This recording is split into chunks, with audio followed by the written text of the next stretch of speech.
إن الحمد لله والشكر لله نحمده ونستعينه ونستغفره ونعوذ بالله من شرور أنفسنا ومن سيئات أعمالنا من يهده الله فلا مضل له ومن يضلل فلا هادي له. أما بعد، السلام عليكم ورحمة الله تعالى وبركاته. Pertanyaan berkaitan dengan qada solat, di manakah dalilnya? Dalil ini terdapat dalam hadis-hadis sahih. Antaranya di dalam kitab Sahih Al-Bukhari daripada sahabat Nabi SAW yang pernah menjadi khadam buat Nabi selama 10 tahun di Madinah, iaitu Anas bin Malik radhiyallahu anhu. Di mana Anas bin Malik radhiyallahu anhu ini mendengar baginda Rasulullah sallallahu alaihi wasallam pernah bersabda, "Man nasiya salatan fayusalli idza dzakaraha la kaffarata laha illa dhalik." Wa qala Allah Ta'ala, "Wa aqimus salata li dzikri." Hadis Sahih Bukhari daripada sahabat Nabi Anas bin Malik radhiyallahu anhu. Dia berkata, dengan cara dia mendengar sabda Nabi sallallahu alaihi wasallam bersabda, "Man nasiya salatan," barang siapa yang mereka itu lupa akan satu salat, fayusalli idza dzakaraha, maka hendaklah dia melaksanakan salat ketika mana dia telah ingat. Dzakara ini menunjukkan pada past tense, yang telah ingat. La kafarata laha illa dhalik, tidak ada tebusan, yakni la kafara, kecuali illa dhalik, dengan mendirikan solat itu. Seperti mana firman Allah Subhanahu wa taala, "Wa aqimus salata li dzikri." Dan dirikanlah solat semata-mata untuk mengingatiku. Jadi Imam Al-Bukhari dia membawa masuk hadis ini dari sahih dalam kitab dia Al-Jami' As-Sahih. Semuanya ada lebih 7,000 hadis dalam kitab dia. Daripada lebih 7,000 hadis, semuanya sahih, kecuali lebih kurang 30 hadis saja yang dhaif.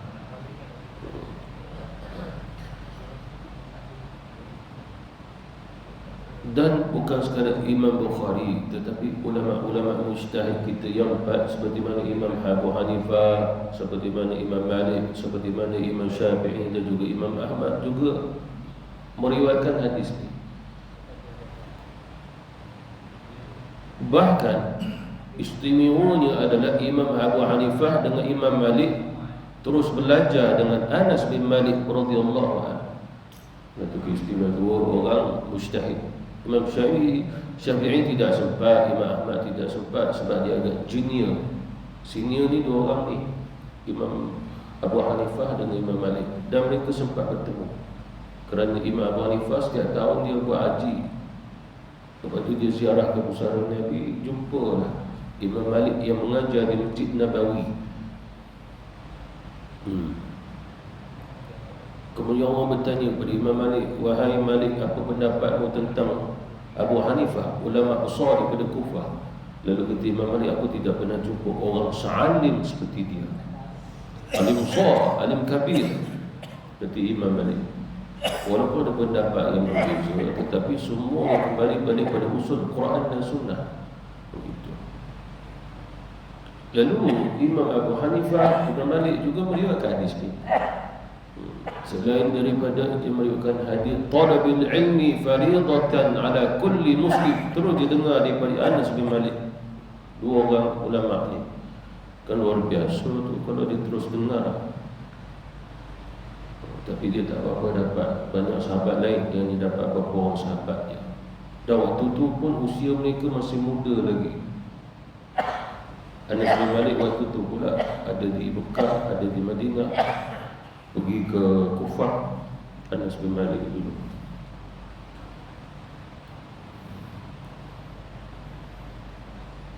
Lalu oleh kerana hadis itu sahih, maka boleh dijadikan sumber hukum.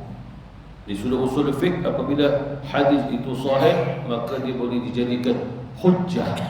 Hanya saja ulama-ulama dalam mengambil satu-satu hadis Rasulullah SAW, mereka memahami secara bahasa, lughah. Nabi bersabda dalam bahasa Arab, seperti mengenal Quran juga dalam bahasa Arab, dan untuk memahami Quran wajib tahu bahasa Arab. Begitu. Disebabkan terjemahan Quran hanya sekadar terjemahan, tapi untuk memahami Quran bahasa Arab tu. Seperti mana contoh, kalau diterjemahkan Quran, mungkin dalam terjemahan Quran itu ayat yang diterjemahkan kita tidak tahu ini past tense ke present tense. Kalau dikatakan dijadikan, siapa yang dijadikan di sini? Yang menjadikannya juga siapa? Jadi pertanyaan, ayat ini untuk siapa? Wahai manusia, manusia itu siapa? Wahai orang beriman itu siapa? Disebabkan kalau ayat itu cerita pada zaman Nabi Musa, tentulah orang beriman pada zaman Nabi Musa. Itu tafsiran Quran. Lalu hadis perlu disyarahkan. Dan hadis ini ulama mengambil sebagai dalil dan hujjah bahawasanya walaupun adanya perselisihan pendapat di antara ulama, tetapi jumhur atau kebanyakan ulama menjadikan hadis ini dalil kewajiban menggantikan solat yang pernah ditinggalkan. Cuma yang dikhilafkan oleh ulama-ulama kerana makna hadis kembali. Sebab Rasulullah SAW menyebut dalam hadis ini, man nasiya, siapa yang lupa. Dan Nabi tak kata bahawasanya barang siapa man taraka muta'ammidan, barang siapa yang tinggal sengaja. Kalau lupa bukan sengaja, kalau tertidur pun bukan sengaja. Sengaja ini memang ini dah waktunya, dah tahu waktunya, tak mau solat, itu muta'ammidan. Seperti mana dalam hadis sahih Bukhari juga, baginda Rasulullah SAW sabda, man taraka salat al-'asri muta'ammidan faqad habita 'amaluhu, barang siapa yang sengaja meninggalkan solat fardu asar, maka leburlah semua amalannya. Tapi lebur amalan apa? Khilaf ulama. Bila disebutkan fahabita 'amaluhu, faqad habita 'amaluhu, adakah imannya juga gugur? Adakah akidahnya juga rosak? Dia dah tak berakidah sunnah wal jamaah ke? Itu yang dikhilafkan ulama. Apa maksud Nabi kata amalannya gugur, lebur, hilang, batil, makna batalnya pahala. Lalu begitu juga dalam hadis ni Rasulullah mengatakan, man nasiya, barang siapa yang dulu pun untuk mendirikan solat, fayusalli idza dzakaraha, kemudiannya dia dah ingat, tadi lupa nak sembahyang zuhur tadi, mungkin dia ada satu urusan, ada dia terlelap. Dalam terlelap rupanya dia bermimpi bangun solat zuhur. Siapa boleh kerja ni, setan aku. Dia tidur, dia mimpi, dia bangun, dia ambil wudu, lepas tu dia sembahyang Allahu Akbar. Rupanya ni masih tidur, dia pun dia jaga dah solat. Alhamdulillah dia dah solat zuhur lah. Lepas tu pergi cari makan, pergi keluar ke pekan. Lepas tu balik rumah, fikir balik, betul ke dah solat zuhur? Tapi sekarang ni dah masuk waktu asar. Maka termasuk hadis ni, man nasiya, dia tu rupanya hakikatnya dia belum solat, lalu bangun dirikan solat sebab dia ingat waktu tu. Dan keumuman hadis ini, contoh besok dia baru ingat, aku yakin dah zuhur semalam aku tak solat dah. Dia yakin sebab dah biasa tak pernah tinggal solat. Tiba-tiba ada satu urusan yang mana menyebabkan dia lupa, dia lupa yang dia tak solat. Sebab dah biasa solat. Kadang-kadang Allah uji kita begitu. Dah biasa solat, lepas tu pula tak tahu macam mana kita hari tu sakit kepala ke, pening kepala ke, tak tahu dia main satu khayalan ke, rupanya betul tak solat.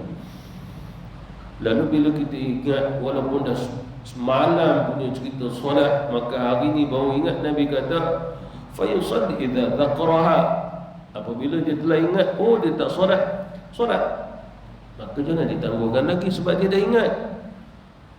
Kalau sekiranya dia baru teringat setahun dulu, confirm dia tak sembahyang subuh satu waktu tu je. Lepas setahun baru dia ingat, kita pun tak tahu sakit apa sampai setahun baru dia ingat. Kalau dia teringat, lalu berdasarkan hadis ini, maka hendaklah dia mendirikan solat tersebut. Dan oleh kerana itulah ulama menjadikan hadis ini sebagai dalil bahawasanya barang siapa yang terlupa nak solat habis waktu, maka wajib baginya solat. Jadi kalimat fayusalli, huruf fa itu perintah, fi'il amr. Jadi perintah di situ kata ulama adalah wajibah, wajib. Hanya yang dikhilafkan oleh ulama-ulama, wajibah, wajib di sini sama tak, setara tak dengan wajibnya mendirikan solat pada waktunya, itu khilaf. Tapi dalam mazhab Syafi'i mengambil hukum fayusalli setara dengan mendirikan solat dalam waktunya juga. Oleh kerana itulah Imam Syafi'i berfatwa orang yang telah tinggal solat sengaja ataupun tidak, lalu dia tahu dia tinggal solat, maka hendaklah dia menggantikan solat dia bila-bila masa saja, 24 jam. Tak ada waktu dilarang untuk diganti solat. Kerana apa? Kerana menggantikan solat itu hukum dia dah terlibat, seperti mana wajib mendirikan solat dalam waktunya juga. Bila masuk waktu kita wajib solat. Sekarang ni dah tinggal solat, jadi jangan dilihat waktu dah, solat saja. Hukumnya dah jadi wajib. Kalau hukumnya jadi sunat, mana tak perlulah ganti sebab sunat. Di akhirat bukan orang hukum pun. Begitu. Jadi ulama-ulama mengambil hadis yang saya bacakan tadi sebagai dalil bahawasanya ganti solat itu wajib.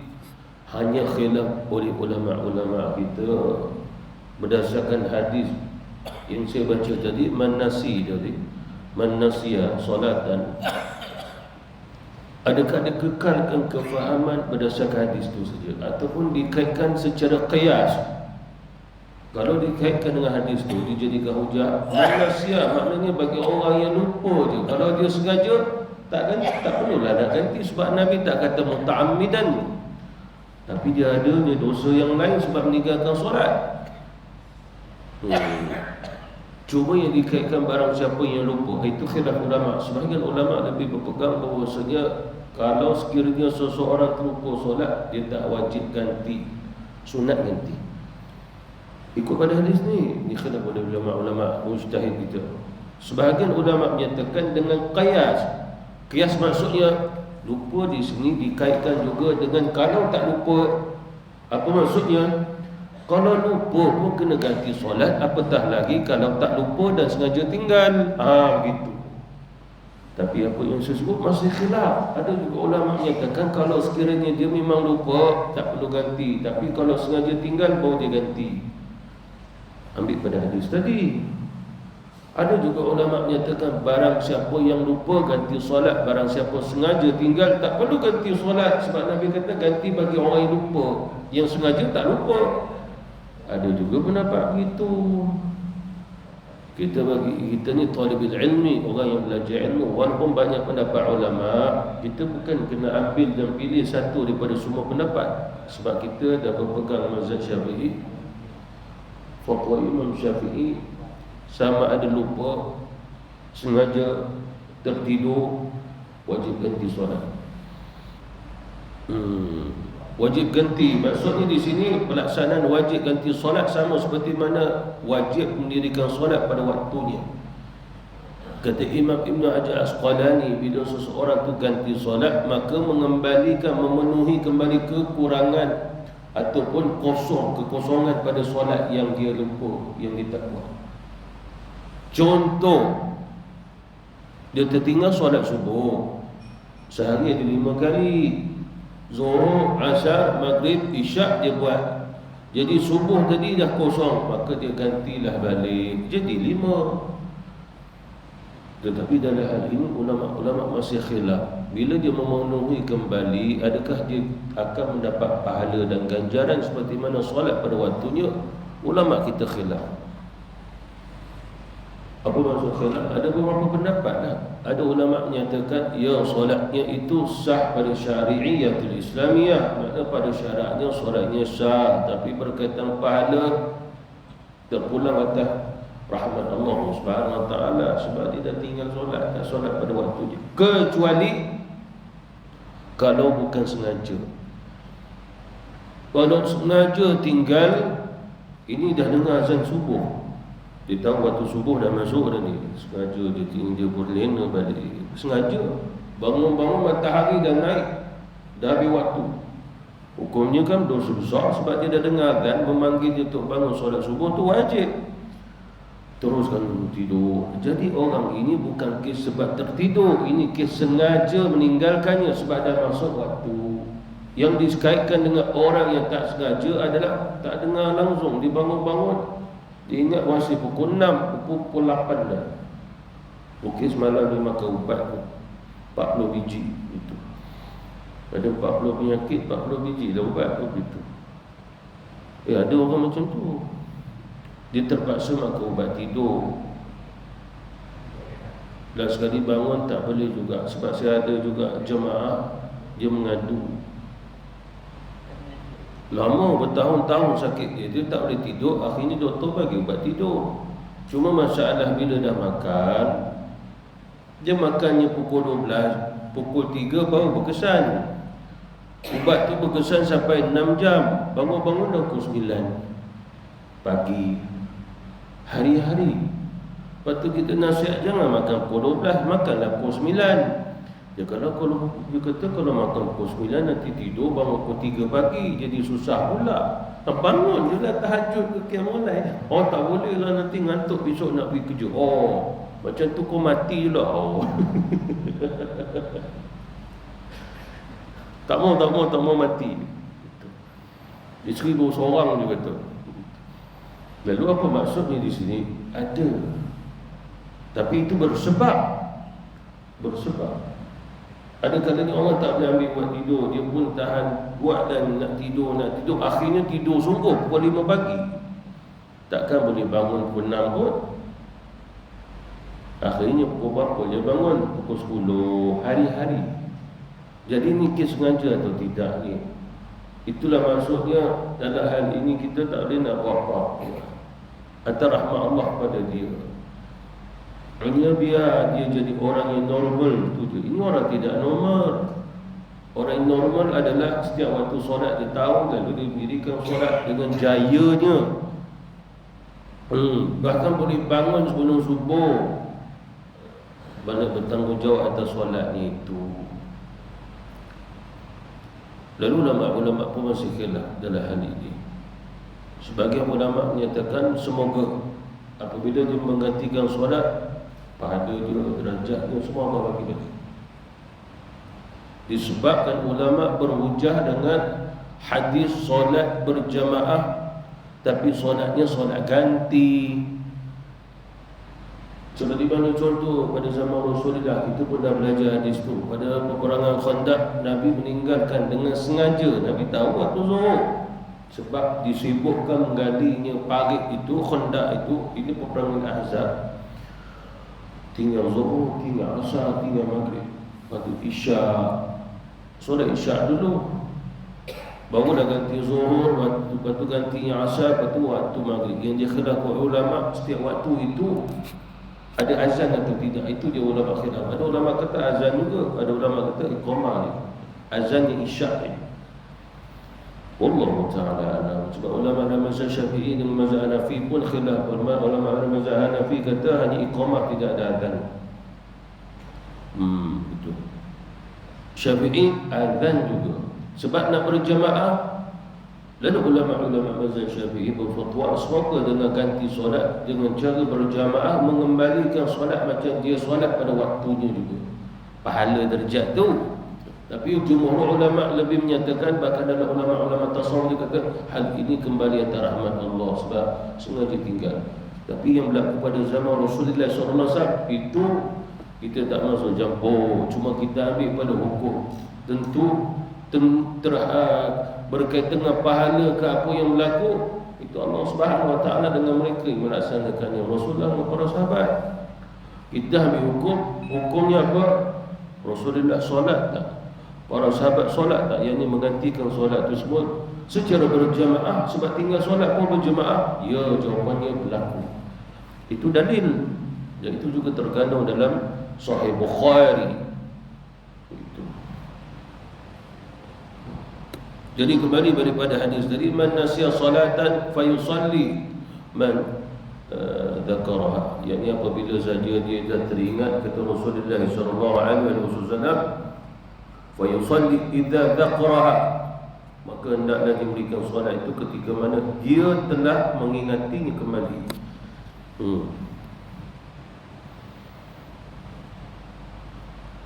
Cuma dalam mazhab Maliki dia begini. Contoh dia tertidur. Maknanya tertidur ni mungkin termasuklah lupa. Masuk zuhur dia lupa. Ni lupa, bukan lupa yang sengaja. Lupa. Kadang-kadang Allah Subhanahu Wa Taala lupakan kita. Zuhur.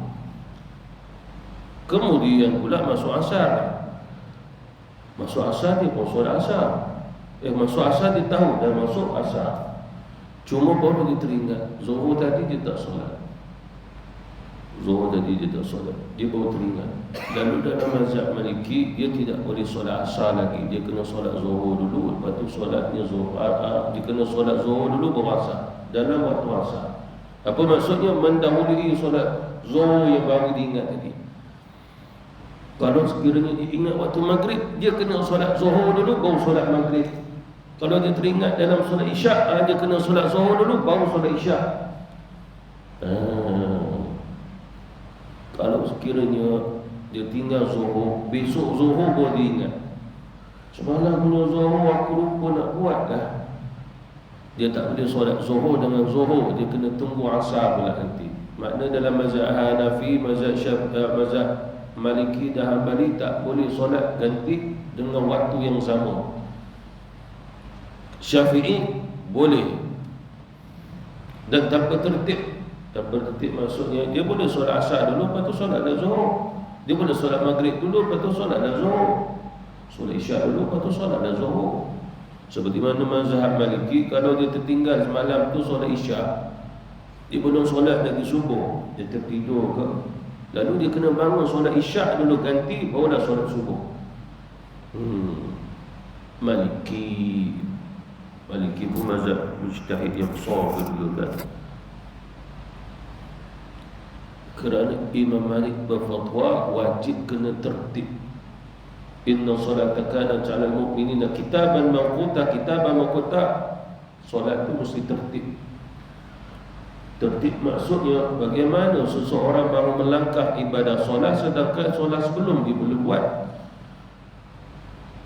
Zuhur dia tinggal, ni maksudnya asar. Zuhur belum buat lagi, selesaikan zuhur dulu baru solat asar pada waktunya. Syafi'i pula boleh solat asar dulu, lepas tu ganti solat zuhur. Tetapi apabila dia menggantikan solat zuhur di sini, dia telah melewatkan menggantikan solat. Dia melewatkan menggantikan solat zuhur. Mazhab Maliki mewajibkan menyegerakan menggantikan solat zuhur tadi. Syafi'i tidak wajib menyegerakan. Perbezaan fatwa di situ. Maka dalam mazhab Syafi'i, kalau sekiranya seseorang tu tertinggal solat kerana tertidur, kerana lupa dan bukan sengaja, dia tak wajib ganti segera. Sunat saja.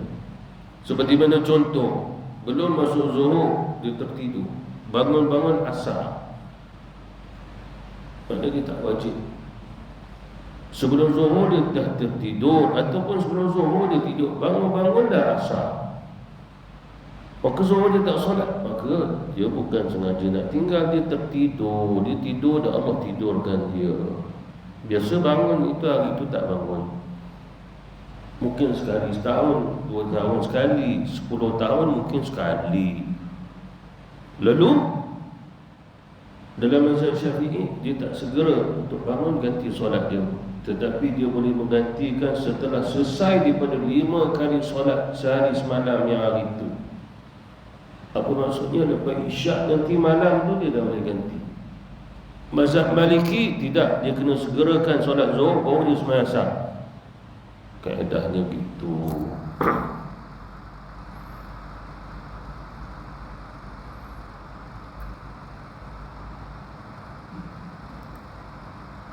Walaupun begitu,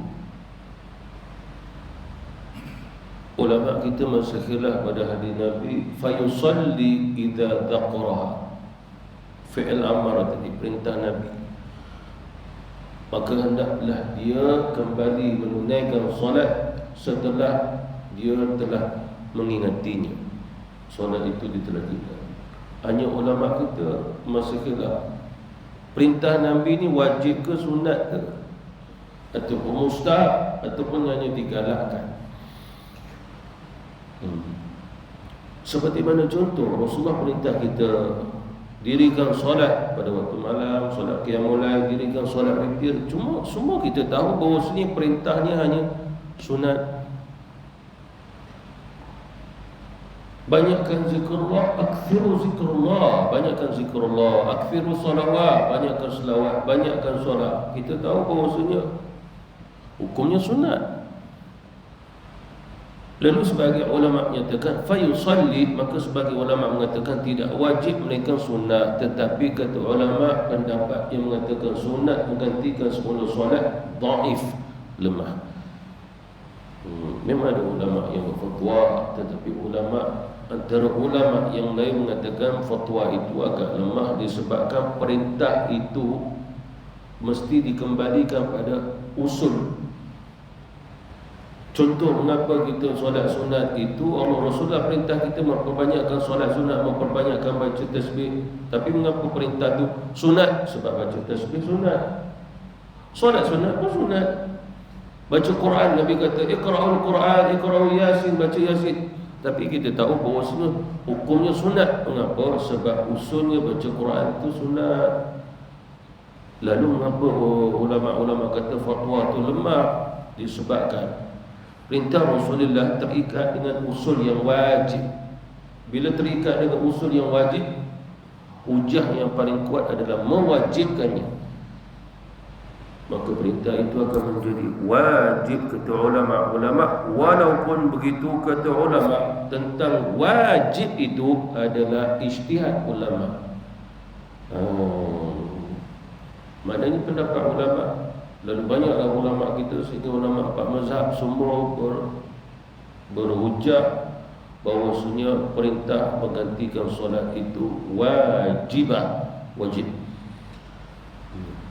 Seperti mana qiyas, analogi. Seseorang meninggalkan puasa Ramadan, maka wajib baginya menggantikannya.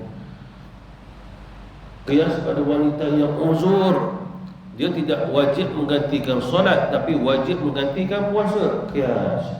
Sebab apa dia wajib menggantikan puasa? Sebab hari waktu bulan puasa dia tak boleh puasa 7 hari, lalu ganti di luar bulan Ramadan. Wajib atau sunat hukumnya wajib.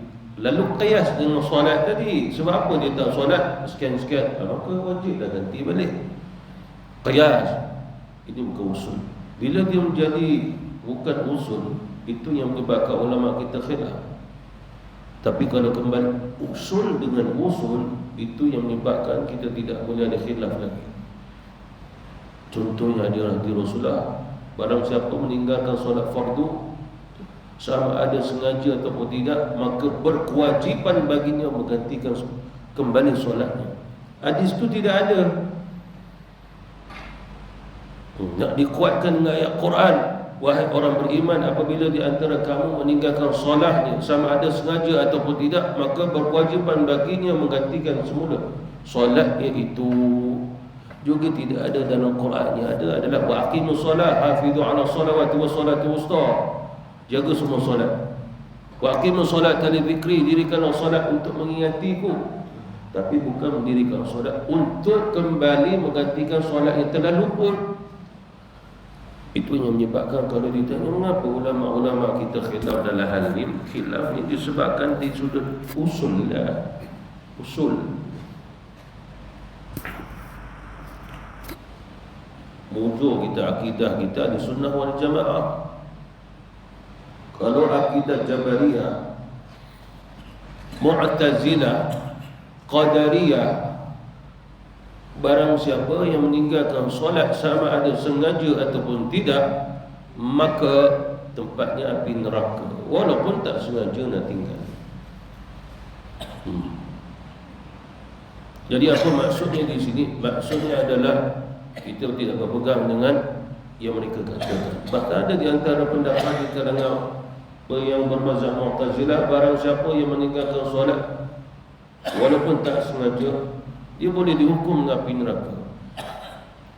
Barang siapa yang meninggalkan solat dengan sengaja, maka dia kafir dan duduk tinggal dalam neraka selama-lamanya walaupun dia tak protes. Protes ni maksudnya apa? Dia sengaja tinggal solat tapi dia tahu wajib solat. Dia tak menghina, dia tak protes, dia tak kritik. Dia kata salahnya aku, bukan salahnya Allah. Allah Tuhannya. Lalu dalam sudut akidah Ahlussunnah wal Jamaah, orang yang begini tinggal solat sengaja tapi dia tak protes, dia tak kritik, dia tahu wajib, dia yang salah. Dia tak kafir, tapi menanggung dosa sebab tinggal solat sengaja. Mu'tazilah berfatwa dia ada neraka yang kekal. Ahli neraka yang kekal. Jadi kita berakidah Ahlussunnah wal Jamaah kena ada ganti solat. Seperti mana yang saya sebutkan tadi, ulama kita khilaf berdasarkan hadis-hadis Rasulullah sallallahu alaihi wasallam. Pada zaman Nabi dulu, para sahabat bertanya, ada solat yang pernah mereka tinggal. Ya Rasulullah, ala naqdiha li waqtiha man ghaddi? Faqala Nabi sallallahu alaihi wasallam, la yanhaakum Allah anir riba wa ya'khudhuhu minkum wa ya'khudhuhu minkum. Sahabat bertanya, ya Rasulullah, apakah perlu kami, yakni tidak perlu mengqadhakan akan solat, tunggu besok pada waktu yang sama? Apa maksudnya? Mereka tinggal solat zuhur, jadi selesai dah, tinggallah. Dah masuk asar, takkan nak solat zuhur, bukan waktunya. Lepas tu masuk maghrib, nak ganti solat zuhur, itu bukan waktu zuhur. Asar, itu bukan waktu asar, itu bukan waktu zuhur. Itu bukan waktu maghrib. Lepas tu masuknya isyak, itu bukan waktu isyak. Yang dia tinggal waktu mana? Zuhur. Lalu sahabat tanya, perlu ke ya Rasul tunggu zuhur besok lah, sebab nak bertemu zuhur tunggu besok pula. Dia tinggal zuhur sekarang ni. Mungkin dia tanya Rasulullah waktu maghrib ke? Ya Rasulullah, aku tertinggal solat zuhur, adakah perlu aku ganti, tunggu besok zuhurnya? Zuhur ke zuhur lah. Lalu kata Rasulullah sallallahu alaihi wasallam, Allah Subhanahu wa taala tidak melarang kamu untuk menambah satu amalan. Kalau ikut hadis Nabi, andir riba, tapi bukan riba jual beli tu, hutang piutang. Ini masuk riba adalah satu tambahan yang kamu lakukan, dan dia Allah Subhanahu wa taala tetap mengambilnya daripada kamu. Makna tidak mengapa kalau sekiranya kamu terus menggantikannya waktu kamu ingat. Tak perlu tunggu zuhur besok, itu maksud dia. Tak perlu tunggu zuhur besok. Sebagai ulama-ulama kita pula berpegang bahawasanya kena tunggu juga zuhur ke zuhur. Sebagai ulama kata jangan tunggu. Sebagian ulama kata lagilah jangan solat pada waktu yang sama. Asingkannya, selisih. Tapi kena tunggu habis dulu. Apa maksudnya? Kita tinggal zuhur hari ni, jangan ganti asarnya, jangan ganti maghribnya, jangan ganti isyaknya. Habis nak ganti besok, tunggu dah habis isyak, besok subuh waktu yang baru, waktu tu ganti. Ganti yang mana? Zuhur semalam. Selesaikan dulu, selesaikan itu, habiskan waktu tu. Bagi ulama kata jangan tunggu habis waktu terus ganti macam mazhab Maliki tadi. Apa maksudnya? Solat asar tak ditolak, solat asar tak sah sehingga solat zuhur ganti dulu. Solat Imam Syafi'i berfatwa lagi mudah, mana-mana ganti je. Mazhab Hanafi dia kena ganti tapi jangan sama waktu. Maknanya dia tak boleh nak ganti zuhur hari ni tunggu zuhur besok, zuhur. Dia kena zuhur asar, zuhur maghrib, zuhur isyak. Itu semua khilaf-khilaf ulama. Walaupun kita lihat ulama-ulama kita khilaf, akan tetapi tetap ganti solat tu kena ditunaikan juga. Tetap perlu ditunaikannya juga.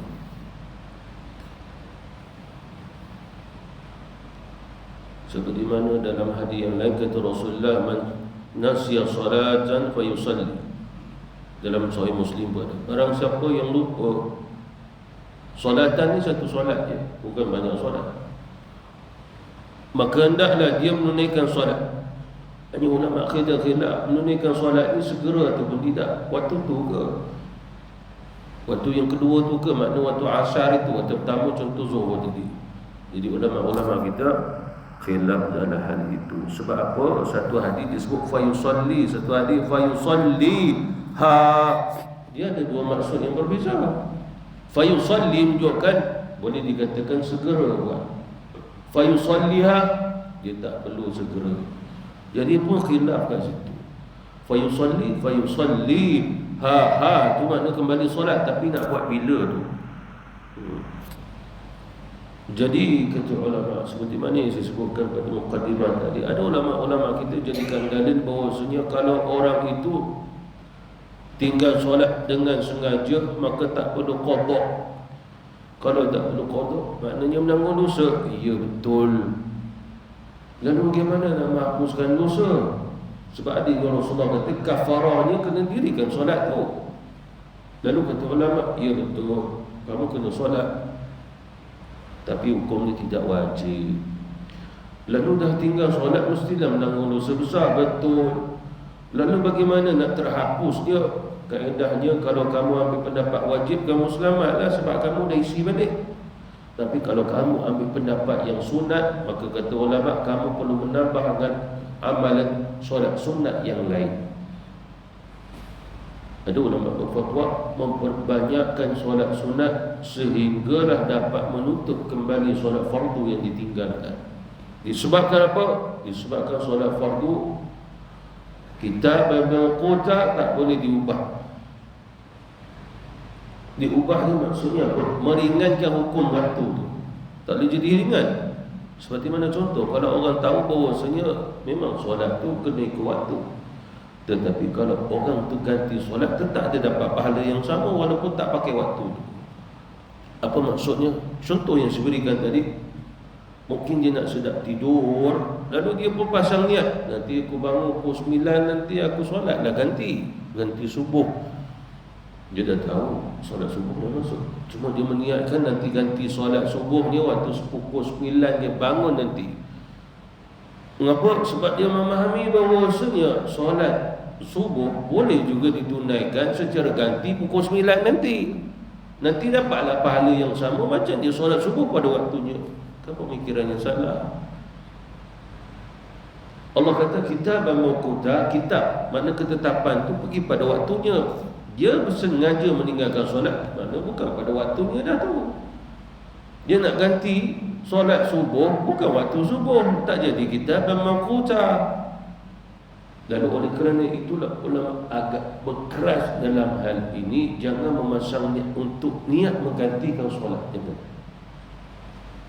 Usaha juga dah solat, jangan niat nanti aku ganti gitu. Tengok juga dia nak ganti solat ni sebab apa nak ganti? Waktu tu tak boleh solat, adalah sebab munasababnya gitu. Lalu nak tengok sebabnya, mengapa agaknya memang dia gali parit juga ke? Siapa suruh dia gali parit gitu? Dia gali longkang pun gitu. Kita nak tahu. Sebab yang kita tahu bahawasanya keuzuran bagi orang yang tak perlu nak terus solat adalah seperti mana wanita yang uzur, dia haid, dia dah suci. Contoh dia kena tunggu zuhur tu, dia tengok dia dah bersih lah, tapi dia kena tunggu satu waktu lagi asar. Kalau sekiranya asar tu dia bersih, dia perlu ganti dia solat zuhur, lepas tu solat asar. Perempuan dia dua waktu tu dia terlibat. Lalu bila masuk asar, dia masih lagi dalam keadaan ragu-ragu, dah suci ke belum ni. Dia tunggu. Sebelum masuk maghrib, dia tengok balik, tak ada Lalu apa lagi wajiblah baginya mandi, sebab dia tak boleh mandi melainkan dia yakin dia suci dulu. Dia mana boleh mandi dalam keadaan tak yakin. Lalu dia pun mandi, keluar pada bilik air, dah habislah asar, dah azan maghrib. Lalu kata ulama rukhsah, yakni uzur baginya, maka dia tidak termasuk, tapi wajib ganti solat. Sengaja dia buat begitu sehingga tidak menanggung dosa besar. Satu. Yang kedua adalah anak-anak yang akhir balik, jadi dewasa. Dia mimpi, maknanya menunjukkan dia akhir balik lah. Dia tak pernah akhir balik kan. Tahu akhir balik sama ada laki-laki atau perempuan. Lalu asal waktu tu, lalu dia pun dah belajar ini tanda balik, maka dia kena wajib mandi. Masuk bilik air, mandi, keluar-keluar dah azan maghrib, habis asar je. Budak begini maka tidak wajib, maka tidaklah dia menanggung dosa besar, tapi dia berkewajipan kena solat juga, harus ganti. Khilaf, ada sebagai ulama kata yang uzur tadi perempuan, begitu juga yang laki-laki tak wajib menggantikannya. Tapi ulama kata dhaif. Mazhab Syafi'i lagilah menambah 2 waktu. Apa maksudnya? Dia suci sebelum maghrib, lepas tu dia pergi mandi, masuk maghrib, maka zuhur asar wajib bagi dia ganti. Kemudian pula kes maghrib dengan isyak, dia tunggu isyaknya, tunggu nak subuh, tengok-tengok dah tak ada tanda, tak ada tanda. Masuk subuh, nak subuh dah, lalu dia pergi mandi. Bila pergi mandi, keluar-keluar dah habis dah isyak, patut dia kena solat isyak. Lalu kata ulama, dia wajib menggantikan bukan isyak saja, wajibnya maghrib dan isyak 2 waktu. Dia kaedah dia begitu. Tapi yang herannya, macam mana orang lelaki pula yang tahu? Saya tahu, dia tak tahu. Dia pula tanya, ya ke macam tu? Apa tak pernah belajar lah dulu? Ustazah pun tak tahu kot ni. Begitu. Itu kaedah juga. Kita pula yang tahu. Bahkan kita pula yang tahu darah haid warna apa. Sebab dalam kitab fiqh sahaja semua, permulaan, pertengahan, akhir. Kalau istiadah macam mana, kita tahu tu semua. Bukan kita je, imam-imam dulu pun tahu. Satu hari Imam Al-Ghazali jadi imam. Dia baru lepas mengajar kitab haid, warna-warna darah masuk dalam jiwa dia, masuk dalam solat, dia ingat balik. Belakangnya adik dia adik Syaraf solat.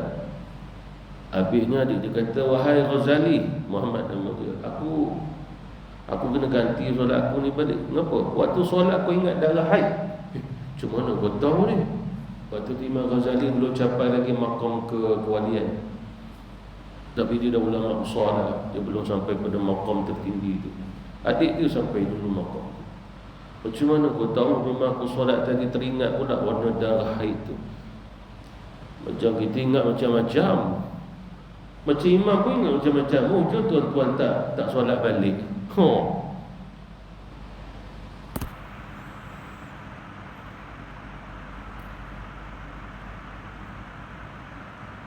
Yang terakhir, la kafaratan laha, maka tidak adanya kafarah. Mana menunjukkan bahawasanya kalau ditanya solat ada kafarah, ya, itulah apabila meninggalkan solat fardu, kafarahnya ganti solat. Bukan kafarahnya dengan beri makan kepada orang miskin, puasa 3 hari.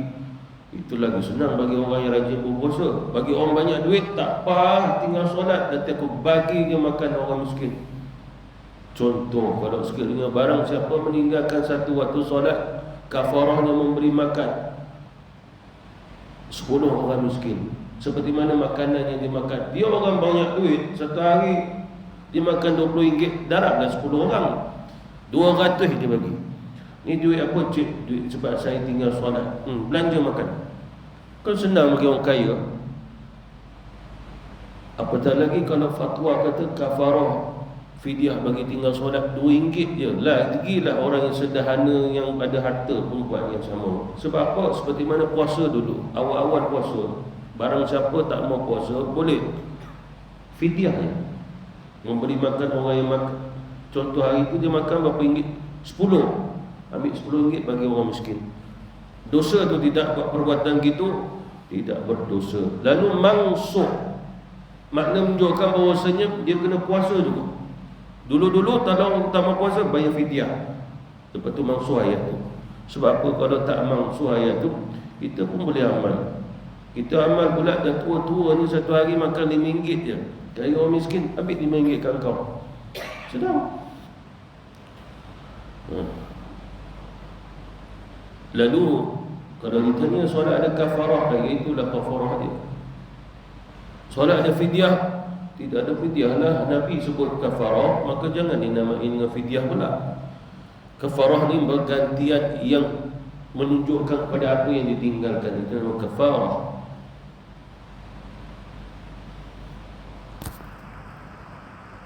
Jadi kata ulama-ulama kita, Rasulullah mengingatkan bahawasanya tidak ada yang mengembalikan pahala bagi solat ni apabila dikafarah kembali solat. Makna menunjukkan Rasulullah menyebut dalam hadis ni manasiyah. Makna bukan orang yang sengaja. Lalu pada hukum orang tak sengaja, kata ulama, kembali atas rahmat Allah. Kalau orang tu lupa, insya-Allah Allah beri pahala dia. Barang siapa yang sengaja tinggal lalu diganti, kembali atas rahmat Allah Subhanahu wa taala. Sama ada Allah nak bagi pahala ke tidak dengan perangai je solat cara begitu. Aku niat nak solat subuh pukul 9. Aku niat nak solatnya maghrib, nanti tunggu isyak, aku solat gantilah dalam isyak. Lalu diganti. Jadi pahalanya kembali ke Allah Subhanahu wa taala. Tetapi kalau dia kerana lupa dia solat, semoga Allah Subhanahu wa taala memberi ganjaran yang penuh atasnya. Dan yang terakhir, di zikri. Ayat Quran, wa aqimus solata li zikri. Walaupun ulama seperti mana dalam Quran kita tengok terjemahan wa aqimus solata li zikri, dan dirikanlah solat untuk mengingatiku, itu terjemahan yang tidak mu'tamad. Disebabkan dalam hadis baginda Rasulullah, ulama-ulama menyatakan maksud wa aqimus solata li zikri, wa aqimus solata li zikri adalah tidak lain dirikanlah solat kerana apabila kamu solat mentarbiah kamu untuk ingat aku. Satu.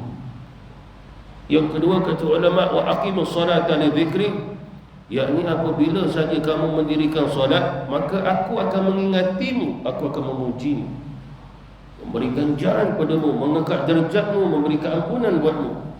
Itu juga zikri.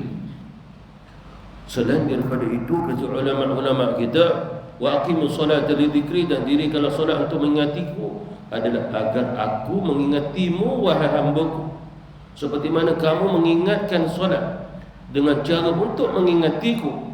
Maka oleh kerana itulah yang dimaksudkan apabila kita mendirikan solat, maka bermula je munajat kita dengan Allah, Allah dengan kita. Kita bersama Allah Subhanahu wa taala. Qasamtu solat baini wa baina 'abdi nisbain. Aku membahagikan solat antara aku dan juga hamba-Ku dua bahagian. Mana kita dengan Allah, Allah ingat kita, kita ingat Allah Subhanahu wa taala. Ada fadilah yang mengingati Allah, kerana Allah juga terlebih dahulu mengingati kita. Selain daripada itu, masuk waqimus solat li zikri, dirikanlah solat untuk mengingatiku, makna kita dilarang jangan ingat selain pada Allah. Kalau ingat, istighfar. Kalau ingat, minta keampunan. Makna mengingati selain daripada Allah Subhanahu wa taala. Wa aqimus solata li zikri, dan dirikanlah solat semata-mata untuk mengingatiku, tidak lain itulah tanda syukur atas nikmat yang telah kamu dapat daripada aku. Dengan melaksanakan nikmat itu dengan ibadah kepada aku. Itu juga betul, ulama. Selain daripada itu, wa aqimus solata li zikri, dan dirikan solat semata-mata untuk mengingati. Apa yang aku perintahkan kepada kamu? Maknanya wasilahnya solat. Kalau kita nak tahu, jangan tinggal solat. Nanti Allah Subhanahu wa taala mengajar kita, mengajar tentang hukum hakam apabila kita adanya ibadah solat. Lalu oleh kerana itulah apabila seseorang meninggalkan solat, banyak ilmu Islam yang dia akan ketinggalan, dia akan hilang kalau dia pernah tahu. Oleh kerana itu jangan kita meninggalkan solat. Selain daripada itu, maksud wa aqimus solata li zikri, iaitu apabila kamu solat, maka kamu telah mengingatiku. Apabila kamu telah mengingatiku, barulah kamu disebut sebagai orang yang solat. Kalau solat tak mengingati Allah, kamu belum solat sehinggalah mengingati Allah Subhanahu wa taala. Maknanya apabila kamu mengingati Allah Subhanahu wa taala dalam solat, maka kamu telah beribadah kepada Allah. Maksudnya kalau sekiranya seseorang itu tak ingat Allah, dia belum beribadah kepada Allah Subhanahu wa taala. Ya, oleh kerana itulah banyak lagi pendapat-pendapat ulama kita yang boleh kita simpulkan adalah mendirikan solat adalah untuk melaksanakan dengan apa yang diperintah oleh Allah, dan tidak lain melaksanakan ingatan kita hanya semata-mata untuk Allah Subhanahu wa taala, seperti mana kita diajar oleh baginda Rasulullah untuk membaca inna salati wa nusuki wa mahyaya wa mamati lillahi rabbil alamin. Lillahi rabbil alamin, untuk Allah Subhanahu wa taala. Solat kita, ibadah kita, hidup mati kita untuk Allah, la syarikalah, agar kita tak termasuk orang menyekutukan Allah, syirik kepada Allah Subhanahu wa taala. Wa bidzalika umirtu, dan demikian itulah aku diperintah. Maknanya perintah ni datang pada Allah, kita tak ambil pada sesiapa, bukan mak ayah kita, Allah. Perintah solat bukan pewarisan seperti mana pewarisan harta benda, daripada Allah Subhanahu wa taala. Daripada Allah Subhanahu wa taala. Wa bidzalika umirtu wa ana minal muslimin, juga dibaca wa ana awwalul muslimin. Mana kalau betul kita orang yang menyerah diri kepada Allah, maka kita janganlah meninggalkan solat yang difardukan oleh Allah Subhanahu wa taala. Wallahu taala alam, wa billahi taufiq wal hidayah. Wassalamualaikum warahmatullahi wabarakatuh.